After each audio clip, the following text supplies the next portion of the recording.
Hey everyone, this is Dr. Cook over at Discover Chiropractic. A big question we get is, why do I need to keep coming after my first few weeks of chiropractic care after I'm already feeling so much better? It's a lot like getting a cast, say on a broken bone. If you've ever broken a bone, you typically wear a cast for 4, 6, 8 weeks, right? And then they cut it off, But orthopedic textbooks actually state that it takes another 9 to 13 months before those bones are totally healed. That's why you hear all the time of people, they break a bone and then they go back to doing their sport, playing baseball, football, and then they break that same bone again, right? Because it hadn't had enough time for it to totally heal.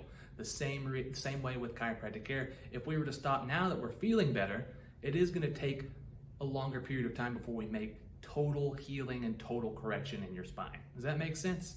If it doesn't, feel free to talk to us at your next visit, call, text us, and we look forward to hearing from you soon, okay? Take care. God bless.